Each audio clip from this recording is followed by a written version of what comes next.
Today I'm going to talk about the cookbooks I have, which I think are a perfect match for any pantry, especially a prepper pantry. And that is because they use the shelf-stable items that you would already have available in your pantry. I have several brand-specific cookbooks. One of them is this Campbell's Cooking with Soup. It has literally 608 skillet dishes, casseroles, stews, sauces, gravies, dips, soup mates, and garnishes. You can take a can of soup and dress it up and change it in as many ways as is possible. And that is a really important thing to have, because you might find yourself stuck with a can of tomato soup or a can of chicken noodle soup or something like that, with needing to either stretch it or change it or whatever. And this book will help you do it. It has a really good indexing system in the back, which is a personal peeve of mine when things aren't indexed well.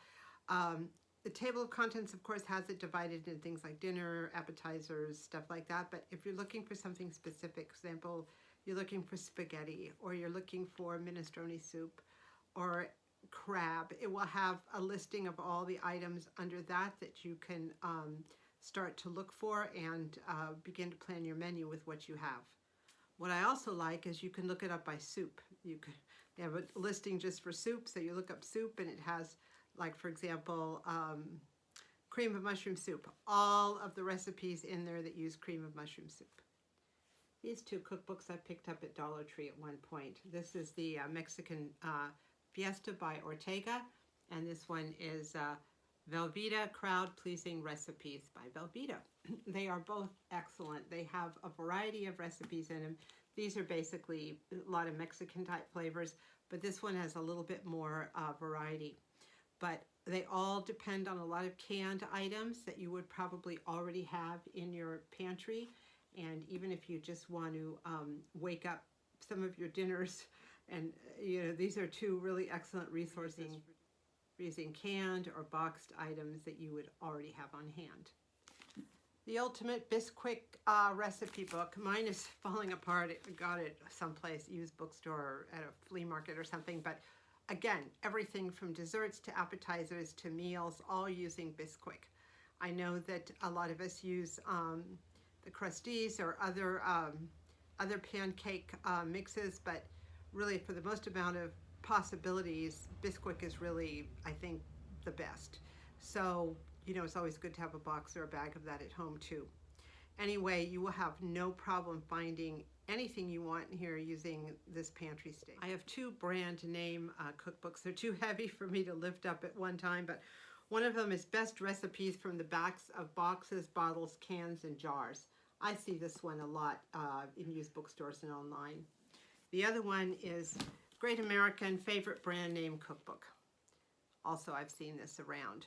What's great about these two books is they use a lot of commonly found ingredients, canned or shelf-stable ingredients you probably already have at your house. The big problem I have with both these books is the indexing, because they don't index by product, they index by recipe. So if you get either this one or the other one, it's a good idea to kind of go through it and maybe put some Post-it notes or some bookmarks or whatever of stuff you like or things you generally have in your pantry, and then you can refer back to it. For example, if you wanted to cook something in this book or the other book that had olives in it, or canned soup or something, you would not be able to look up canned soup and reverse engineer from the ingredient.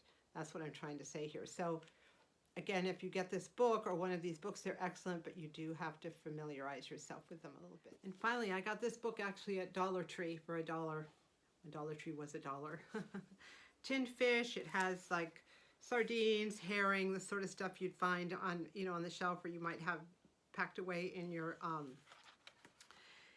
pantry and not quite sure what to do with it. Again, it's a good way to kind of stretch some of those little cans of fish that might be just too salty or a little bit too much to eat by themselves. These are just a few possibilities, but all of these are inexpensive and fairly easy to find, so I do recommend them.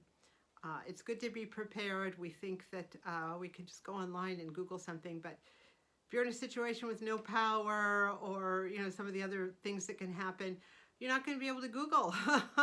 You have to always, have a little bit of backup in case you can't use can't use the internet or can't use your phone. You can't power up your phone or there's no power whatsoever. That happens to us a lot up here. So it's good to have just that old-fashioned backup. It's also good to know what's possible with the things that are in your pantry. And it might encourage you to stock up on things you wouldn't have necessarily stocked up on just because you see, okay, now I've expanded the possibilities of what I have and what I can buy and what I can do with what I have. So hoping this was helpful to you, and again, thank you so much for watching.